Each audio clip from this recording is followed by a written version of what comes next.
تو اس لیے فرمایا یہاں سے نکلتے ہوئے نا پیسے جمع کرو نا، ایک آدمی کو نہ دو، 3-4 آدمیوں کو تقسیم کرو، چاہے اپنے محلے کے ساتھی بھی کیوں۔ ایک آدمی نے یہاں جماعت بنائی، ساتھی بھولے بھالے تھے، 2-2 ہزار روپے جمع کیے اور جماعت کو کہا اجتماعی عمل میں چلے، میں ٹکٹ بک کرا کے آ رہا ہوں۔ وہ آج تک بھی نہیں آیا، کئی سال ہو گئے۔ دھوکہ دینا بھی نہیں ہے، دھوکہ کھانا بھی نہیں ہے۔ ہاں جی، اکیلے آدمی کو کہیں نہ بھیجو۔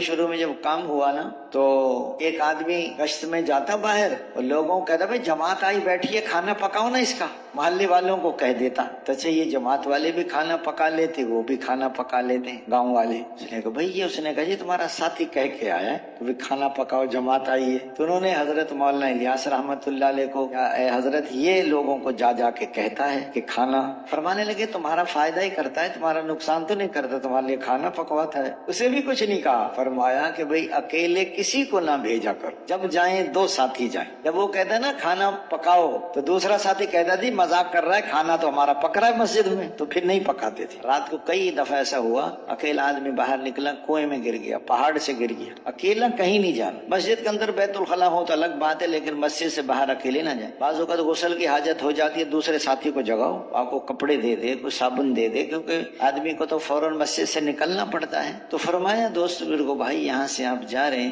آپ حضور صلی اللہ علیہ وسلم والی محنت کو سیکھنے جا رہے ہیں۔ پہلے وجود دعوت ہے، پھر وقفہ تربیت ہے، پھر اظہار نصرت ہے، پھر فیصلہ قدرت ہے۔ جب دعوت کی محنت شروع کریں گے تو دعوت کا وجود بن جائے گا۔ پھر وقفہ تربیت کے زمانے میں مجاہدے اور مشقتیں اٹھانی پڑتی ہیں۔ جس لائن کی ذلتیں نہیں اٹھا سکتے اس لائن کی عزتیں نہیں پا سکتے، جس لائن کی مشقتیں نہیں اٹھا سکتے اس لائن کی راحتیں نہیں پا سکتے۔ آزمائش آتی ہے ترقی کے لیے، پھر مدد آتی ہے تسلی کے لیے۔ آزمائش آ جائے تو گھبرانا نہیں اور مدد آ جائے تو اترانا نہیں۔ یہ دیکھو 13 سال تک انگاروں پہ لٹایا لیکن دعوت نہیں چھوڑی، پاؤں میں رسی ڈال کے کھینچا ہے لیکن دعوت نہیں چھوڑی، سینے پر چٹانیں رکھی ہیں، تڑپ تڑپ کے روح پرواز ہو گئی لیکن دعوت نہیں چھوڑی۔ دعوت دیتے رہو اور مار کھاتے، مارنے کی اجازت نہیں تھی، ورنہ یہ ہوتا ہے ایک آدمی طاقتور ہونا، وہ 2 مارے نا تو کمزور ایک مار لیتا ہے وہ بھی، لیکن حکم یہ ہاتھوں کو روکے رکھے۔ جو مدرسے میں مفتی عالم بنتے ہیں تو پڑھنے کے زمانے میں ضربو یضربو کی رٹ لگانی پڑتی ہے، استادوں کے ڈنڈے بھی پڑتے ہیں، کان بھی پکڑواتے ہیں، رابڑ میں تو صفائیاں بھی کراتے ہیں۔ ایسے نہیں مول صاحب بن جاتے، آئیے مول صاحب تشریف لائیے،